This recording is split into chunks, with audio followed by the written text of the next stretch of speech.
विश्वनाथ जी दिल्ली से। जय जगन्नाथ। जय विश्वनाथ, जय जगन्नाथ जी। बोलिए, क्या प्रश्न है? कर्म क्या है, विकर्म क्या है, अकर्मण्य क्या है, कर्म को अकर्म और कर्म को कर्म योग में कैसे बदला जा सकता है, अकर्म को कर्म योग भी कहा जाता है क्या, हम कर्म की गति को कैसे जान सकते हैं? कर्मणा गहनो गति, पहली बात समझे। जो हम वासनाओं से प्रेरित होकर के क्रिया करते हैं उसे कर्म कहते हैं। जो शास्त्र से प्रेरित होकर के क्रिया करते हैं उसे शुभ कर्म करते हैं। जो हम वासनाओं से प्रेरित करते हैं ना, जैसे हमारे अंदर काम की, क्रोध की, लोभ की, मोह की वृत्तियां हैं, तो उनसे पहले अंदर संकल्प विकल्प बनता है, फिर जो क्रिया होती है वो कर्म बनता है, वो अशुभ हो जाता है। और जो शास्त्र सम्मत होता है वही काम शास्त्र सम्मत भोगा जाए, वही क्रिया शास्त्र सम्मत हो तो शुभ हो जाता है। शुभ और अशुभ ये जब तक होते रहेंगे तब तक हमारा जन्म और मरण होता रहेगा। अब पहली बात तो हमें निषिद्ध कर्म का त्याग करना है और शुभ कर्म का कर्ता भाव त्याग करना है, तो अकर्म हो जाएगा। कर्म होते हुए भी वो शुभ कर्म आपको बांध नहीं पाएगा। जैसे भगवान ने कहा अवश्य में भोक्तव्यम कृतम कर्म शुभाशुभम, दो प्रकार के कर्मों की बात कही, शुभ और अशुभ कर्म। जो अकर्म है वो अकर्ता के द्वारा होता है, कर्ता के द्वारा नहीं। जो अकर्ता है क्या करता है? गुणान गुणवर्तन्ते मनुष्या पार्थ सर्वसा। गुणों की प्रेरणा से प्रकृतिजन्य करण और उन्हीं से क्रियाएं हो रही, मैं दृष्टा मात्र हूं। तो शुभ कर्म कर्ता भाव रहित तो अकर्म हो गया। और ये जीवन भर बड़े बड़े महापुरुषों से भी होता रहता है, शुभ कर्म कर्ता भाव रहित। और जो अशुभ कर्म है वो तो वासना से प्रेरित कर्ता भाव से ही हैं, लेकिन जो शुभ कर्म कर्ता भाव से वो भी बंधनकारक है। वो पुण्य क्षीणे मृत्यु लोके विसंति, लेकिन योग तो नहीं हुआ ना। कर्म योग तब बनेगा जाके जब हमारा कर्ता भाव ना हो, ना हमारा शरीर है, ना हमारी इंद्रियां हैं। ये सब भगवान की दी हुई है और ये सृष्टि भगवान की है, परिवार भगवान का है, इससे सेवा कर रहे हैं और वो सेवा धर्म भगवान को समर्पित है। जब भक्ति मार्ग का भाव लेकर नाम जप करते हुए सारे कर्म भगवान की प्रसन्नता के लिए करते हैं तो बंधन कट जाता है। या निष्काम भाव से संसार को भगवत स्वरूप मान करके, और ये पूरा शरीर इंद्रियां सब भगवान की दी हुई, आपकी थोड़ी है, भगवान की दी हुई ना। ये भगवान की पूरी सृष्टि है, तो प्रकृति के द्वारा जो हमारी सेवा बनी इस वो निष्काम भाव, तो कर्म योग बन जाता है। सुख दुख लाभ हानि जय पराजय इसमें समभाव रखने वाला और संपूर्ण निष्कामता हर क्रिया में, वो कर्म योगी होता है। प्रकृति का जितना भी कार्य हो रहा है प्रकृति से ही हो रहा है। कभी देखा है क्या स्वरूप में कभी कोई कर्ता भाव है क्या? स्वरूप में कभी कोई हलन चलन, कोई अभाव, कोई चाहत, स्वरूप में कभी नहीं। आप थोड़ा समझ पा रहे नहीं हमारी बात? जितना है अंतःकरण और शरीर में है। अंतःकरण और शरीर ये माया द्वारा रचित है, स्थूल शरीर, सूक्ष्म शरीर, कारण शरीर। और आप जो हैं इन तीनों शरीरों को जानने वाले हैं। आपके द्वारा इन तीनों शरीरों में हलचलन हो रही है, पर आप करता नहीं है। जो सबकर परम प्रकाशक जो ही, जैसे विषय का प्रकाश इंद्रियों से, इंद्रियों का प्रकाश मन से, मन का प्रकाश बुद्धि से, और जो बुद्धि का भी प्रकाशक है वो आप है, आत्मा। सबकर परम प्रकाश, लेकिन असंग है वो, कोई कामना नहीं है। तो कामना नहीं है जो हमारे स्वरूप में, उसी बात को हमको साक्षात्कार करना है। ब्रह्मभूता प्रसन्नात्मा न सोचते न कांक्षत। और कामनाएं इतनी हैं अंतःकरण में और उन्हीं से प्रेरित होकर कर्म हो रहे हैं, कोई शुभ कोई अशुभ, और वो उसका कर्ता बन रहा है। तो यही पुनरपि जननम पुनरपि मरणम पुनरपि जननी जठरे शयनम।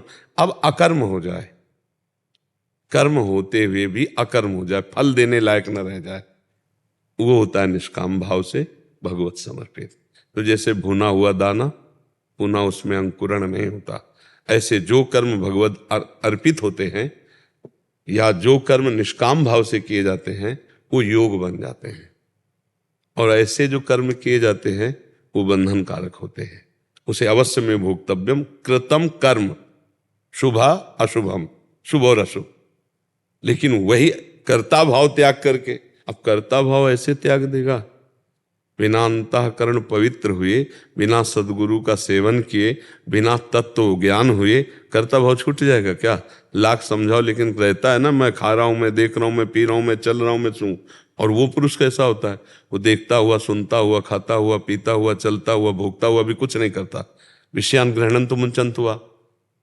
अब ये टेढ़ी खीर के लिए ही साधना बताई गई है। प्रणिपातेन महापुरुषों के सामने जाओ, साष्टांग दंडवत करो और उनके द्वारा बताई हुई साधना को करो। जैसे ज्ञान मार्ग में चलना है तो विवेक, सत असत का पूर्ण निर्णय करने वाला शुद्ध विवेक, वैराग्य, लोक परलोक के समस्त भोगों से वैराग्य, शम इंद्रियों का निग्रह, दम मन का निग्रह, तितिक्षा महान सहनशील, समाधान चित्त का परमात्मा चिंतन में निरंतर रमण करना, मुमुक्षता इसी जन्म में मुझे भगवत प्राप्ति हो, मैं मुक्त हो जाऊं, ये संपत्ति होना आवश्यक है। भक्ति में निरंतर भगवान कह रहे मच्चित्ता मदगत प्राणा बोधयंता परस्परम कथयंचित माम नित्यम तुष्यंति च रमन्ति च तेषाम सतत युक्तानाम भजताम प्रीतिपूर्वकम ददामि बुद्धि योगम तम इन माम उपयांति ते। हो गया बुद्धि योग। मेरे में चित्त अर्पित कर दे, मेरे में प्राण अर्पित कर दे, मेरी ही वार्ता कर, मेरा ही चिंतन कर और सतत मेरा नाम जप कर। अगर सतत जप करेगा तो तुम्हारी बुद्धि मेरे में स्थित हो जाएगी, मैं तुम्हारी बुद्धि में स्थित हो जाऊंगा। योग का मतलब ये होता है परमात्म स्थिति।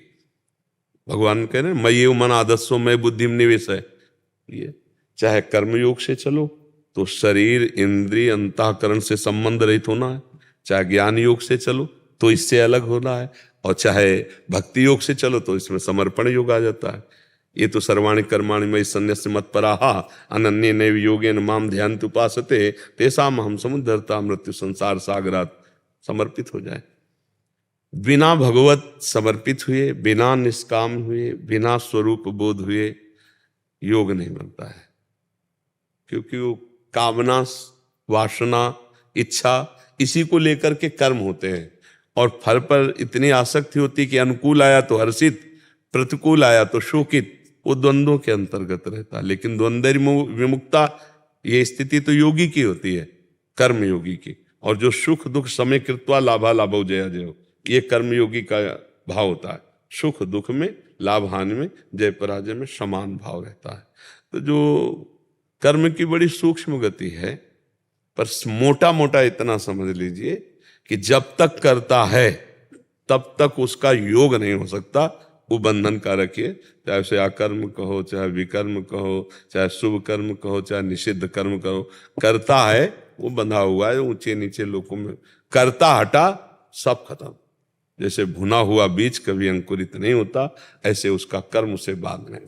करता हटेगा कैसे? भगवान की एक एक सेकेंड में चिंतन वृत्ति बना लो। वो कह रहे हैं मच्चित्ता मय्येव मन आदस्सो मयि बुद्धिम निवेश है, मेरे में मन बुद्धि लगा दो। साफ भगवान कह रहे हैं अनन्यस चिंतयन्तो माम, ठेका मेरा है, योग युक्त मैं कर दूंगा, तो काहे परेशान हो। तेषाम सतत युक्तानाम भजताम प्रीतिपूर्वकम, राधा राधा राधा कृष्ण कृष्ण कृष्ण नाम जप करो। और ये भाव ध्यान में तो इतना तो आ ही जाता है जब परमार्थ में चलोगे कि शरीर तुम्हारा रचा तो है नहीं, ये इंद्रियां तुम्हारी रची तो है नहीं, ये मन तुम्हारा रचा तो है नहीं, ये जगत तुम्हारा रचा तो है, तो व्यर्थ का अहंकार काहे करे। एक ट्रेन चल रही है, उसमें सब बैठे हुए हैं, एक आदमी दौड़ रहा था डिब्बे में।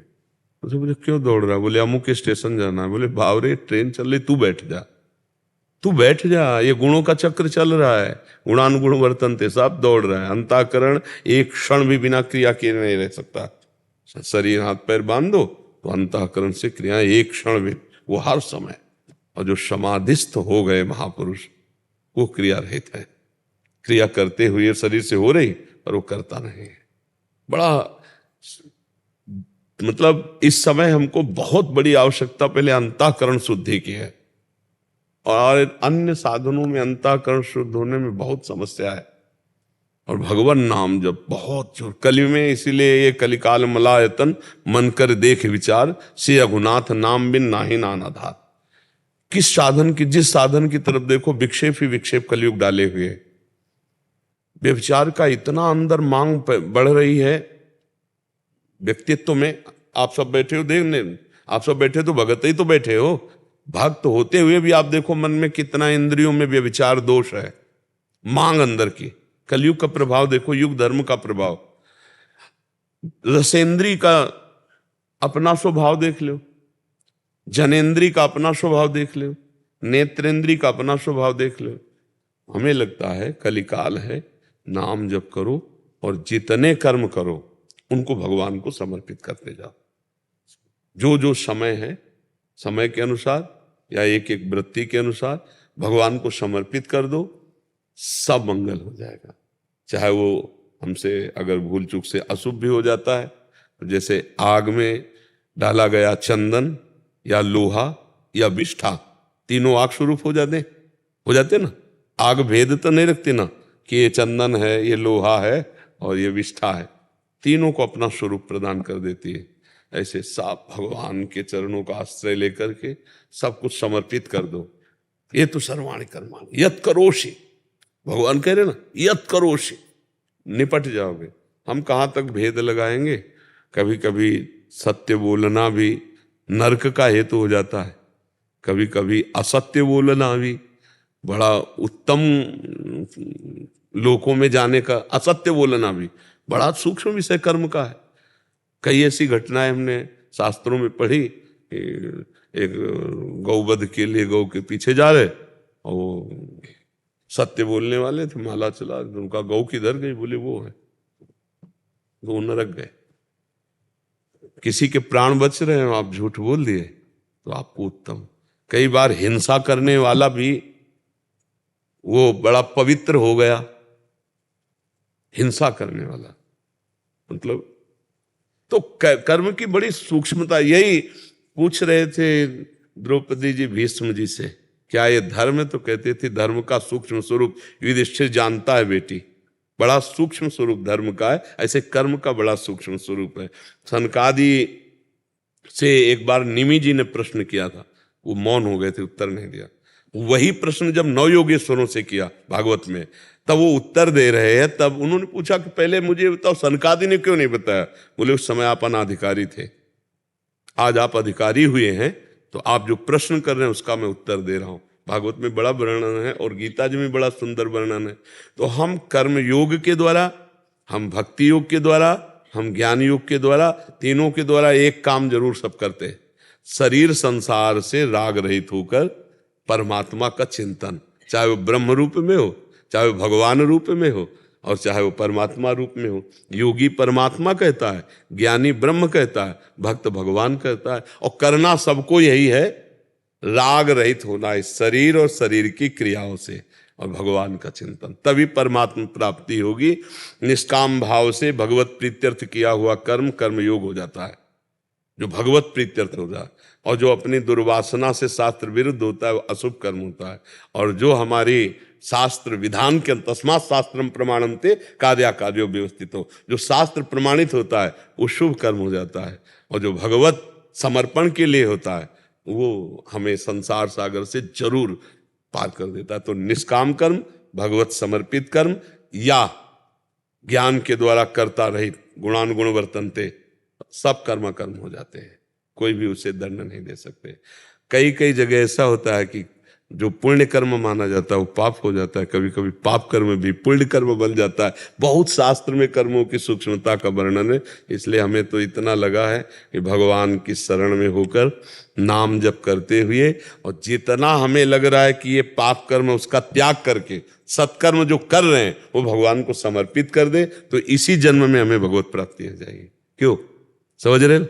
हाँ, क्योंकि बड़ा सूक्ष्म विषय कर्म का है, बड़ा सूक्ष्म विषय है। उसके लिए जो हमें भागवतिक बुद्धि चाहिए वो भगवान ही देते हैं। ददामि बुद्धि योगम तम येन माम उपयान्ति ते। तो हम खूब नाम जप करें और जो कार्य करें वो भगवान को समर्पित करें, और जो जानते हैं कि ये पाप कर्म है वो भूल करके ना करें, तो भगवान कृपा करके बुद्धि योग दे देते हैं, फिर वो अपने आप निर्णय होने लगता है।